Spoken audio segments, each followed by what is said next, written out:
Bien-aimés, c'est l'heure de la prière et de la repentance en ce lundi 25 août 2025 soir. Nous allons lire la parole de Dieu, mais bien avant, le verset de ce soir, Psaume 91, verset 11. Car il ordonnera à ses anges de te garder dans toutes tes voies. Oui, bien-aimé. Que Dieu te bénisse. Nous allons prier ensemble. Seigneur, plein de grâce, la journée s'achève et je viens déposer tout entre tes mains. Merci pour tes bienfaits, pour la force reçue et pour ton amour qui ne m'a jamais quitté. Pardonne mes manquements, mes faiblesses et mes doutes. Si j'ai manqué d'amour, remplis mon cœur de compassion. Si j'ai manqué de foi, renouvelle ma confiance en toi. Si j'ai trébuché, relève-moi dans ton pardon. Je t'apporte mes soucis, mes projets inachevés, mes prières silencieuses. Je choisis de les confier à tes mains sûres et puissantes. Ta parole déclare, car il ordonnera à ses anges de te garder dans toutes tes voies. Bien-aimé, la nuit est un rappel que tu peux te reposer en toute sécurité. Dieu place ses anges autour de toi et de ta maison. Même quand tu dors, il veille avec fidélité. Bien-aimé, c'est très important de déclarer les bonnes paroles, les paroles prophétiques et les paroles de prospérité, de joie, de guérison, de force dans ta vie et dans la vie de tes enfants. Oui, je déclare dans la vie de ma fille que la grâce de Dieu soit dans sa vie, que la soif du Seigneur, le désir de servir Dieu de tout son cœur, de toute sa force, de toute son âme, d'aimer son Dieu, de vivre dans la sainteté soit son partage. Je déclare que ma nuit est paisible et protégée par Dieu. Je déclare que toute crainte quitte mon cœur et que sa paix m'envahit. Je déclare que ma famille et ma maison reposent sous la garde du Très-Haut. Je déclare que demain apportera renouveau, joie et bénédiction. Seigneur, merci pour cette journée. Je t'offre mon repos et je choisis de dormir dans ta paix. Je t'appartiens encore ce soir et pour toujours au nom de Jésus-Christ. Seigneur, tu veux qu'on te demande tout, même ce que tu connais déjà. Tu ne veux pas qu'on pense que parce que tu connais, nous n'allons plus demander.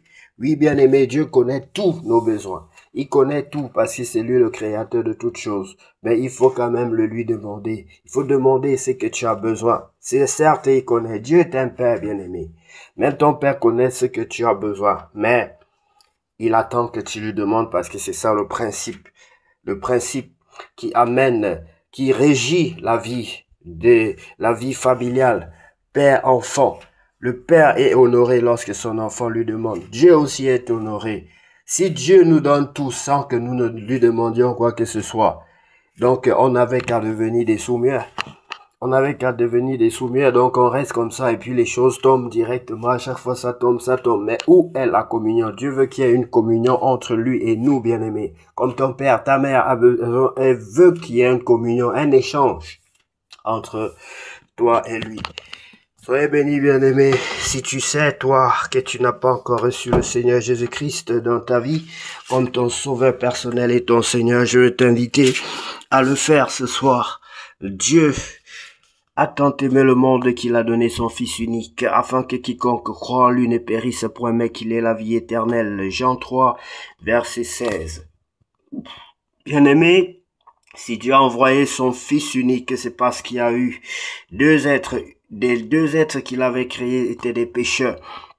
Et Dieu, ils ont péché et tous leurs descendants. Parce que le péché affecte non seulement le pécheur, mais ses progénitures. Il faut dire les descendants d'Adam et Ève que nous sommes aussi donc des pécheurs. Et bien aimé, tu es donc pécheur aussi. Et le monde donc a été constitué par des pécheurs. Et c'est pour cela que Dieu a envoyé son Fils unique comme étant le second Adam pour venir nous racheter entre les mains sataniques, entre les mains du diable. Bien-aimé, si tu veux donc retourner dans la maison de ton Père, si tu reconnais que le Fils de Dieu est venu dans ce monde pour souffrir pour toi, pour te reprendre, pour te donner la vie, pour t'amener vers ton Dieu, ton Créateur, pour te sauver de la déchéance à venir de l'enfer. Bien-aimé, tu peux répéter cette prière après moi. Seigneur Jésus-Christ, je reconnais que je suis un pécheur. Seigneur Jésus-Christ, je reconnais que je suis un pécheur. Je te donne ma vie. Je te demande pardon et je te donne ma vie. Je te demande pardon et je te donne ma vie. Prends le plein contrôle de ma vie, Seigneur. Sans toi, je ne suis rien et je ne peux rien faire sans toi. Sans toi, je ne suis rien et je ne peux rien faire sans toi. Prends le plein contrôle de ma vie. Lave-moi par le sang de l'agneau. Une seule goutte du sang de Jésus peut me rendre tout neuf. Oh, une seule goutte de sang de Jésus peut me transformer. Une seule goutte du sang de Jésus est plus que toutes les usines du monde pour me transformer et me faire naître de nouveau. Ton sang lave tout péché, ôte tout péché. Ton sang ôte tout mon péché. Tout ton sang me régénère. Ton sang me fait naître de nouveau. Que le sang ancien disparaisse de mon corps, de mes veines. Que tout le sang ancien disparaisse de mon être. Que le sang du premier Adam disparaisse complètement. Que tous les péchés, que tous les vendeurs de pigeons disparaissent de mon temple. Que tous ceux qui ont vendu ma vie disparaissent au nom de Jésus. Que Satan et ses démons disparaissent de ma vie au nom de Jésus et de mes entreprises au nom de Jésus-Christ, de ma maison au nom de Jésus-Christ, de la vie de mon enfant au nom de Jésus-Christ, de ma vie maritale, de mes projets au nom de Jésus-Christ. Seigneur, j'ai besoin de ton Esprit Saint. Seigneur, j'ai besoin de ton Esprit Saint. Donne-moi ton Esprit Saint, baptise-moi et remplis-moi de ton Esprit Saint. Je t'en supplie, Père Saint, au nom de Jésus-Christ de Nazareth, j'ai ainsi prié. Amen. Bien-aimé, sois béni au nom de Jésus-Christ de Nazareth. Nous allons maintenant lire la parole de Dieu dans le livre d'Esther, chapitre 7. Le livre d'Esther, chapitre 7. Bien-aimé, l'histoire d'Esther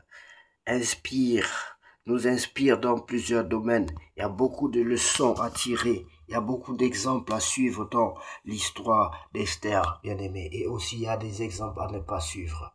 Esther, chapitre 7. Esther plaide sa cause et celle de son peuple. Aman est pendu. Le roi et Aman allèrent au festin chez la reine Esther. Ce second jour, le roi dit encore à Esther pendant qu'on buvait le vin qu'elle est la demande reine. Elle te sera accordée. Que désires-tu? Quand ce serait la moitié du royaume, tu l'obtiendras. La reine Esther répondit, si j'ai trouvé grâce à tes yeux, roi, et si le roi le trouve bon, accorde-moi la vie. Voilà ma demande, sauve mon peuple, voilà mon désir, car nous sommes vendus, moi et mon peuple, pour être détruits, égorgés, massacrés. Encore si nous étions autant pour moi vendus pour devenir serviteurs et servantes, je me tairais, mais l'ennemi ne saurait compenser le dommage fait au roi. Le roi Cyrus prit la parole et dit à la reine Esther, qui est-il et où est-il celui qui se propose d'agir ainsi? Esther répondit, l'oppresseur, l'ennemi, c'est Aman. Ce méchant-là, Aman fut saisi de terreur en présence du roi et de la reine, et le roi, dans sa colère, se leva et quitta le festin pour aller dans le jardin du palais. Aman resta pour demander grâce de la vie à la reine Esther, car il voyait bien que sa perte était arrêtée dans l'esprit du roi. Lorsque le roi revint du jardin du palais dans la salle du festin, il vit Aman qui s'était précipité vers le lit sur lequel était Esther, et il dit, serait-ce encore pour faire violence à la reine chez moi, dans le palais? Dès que cette parole fut sortie de la bouche du roi, voilà le visage d'Aman, et Harbona, l'un des eunuques, dit en présence du roi, voici le bois préparé par ton ennemi bien-aimé, le bois préparé par ton ennemi, tous les plans que l'ennemi a forgés contre toi est nul et sans effet. Tous les plans que l'ennemi a forgés contre toi lui-même, il tombera dans la fosse qu'il a creusée pour toi qui m'écoute aujourd'hui. Au nom de Jésus, je te le dis au nom puissant de Jésus-Christ de Nazareth. Et Arbona les des eunuques disent en présence du roi, voici le bois préparé par Aman pour Mardochée qui a parlé pour le bien du roi, est dressé dans la maison d'Aman, oh, à une hauteur de 50 coudées. Le roi dit qu'on y pende Aman, et l'on pendit Aman au bois qu'il avait préparé pour Mardochée, et la colère du roi s'apaisa. Comment un homme comme Aman peut être aussi méchant, bien-aimé? Il était très méchant. Il ne voulait même pas. La punition aurait peut-être pu être autre. Il n'a pas. Mardochée ne lui avait pas fait du mal. Tu vois quelqu'un, tu le détestes pour rien. Une personne que tu ne connais même pas. Tu vois la personne, tu veux que la personne meure. Ça, c'est satanique, bien-aimé. Et il y avait donc Dieu pour arracher ses enfants entre les mains de ces diables. Que Dieu vous bénisse abondamment, bien-aimés, et puisse cette nuit être la plus belle, la plus douce, la plus paisible de toutes les nuits déjà vécues sur cette terre, sous le nom puissant de Jésus-Christ de Nazareth, que j'ai ainsi prié. C'est un verset très court. Que Dieu vous bénisse abondamment au nom de Jésus. Amen.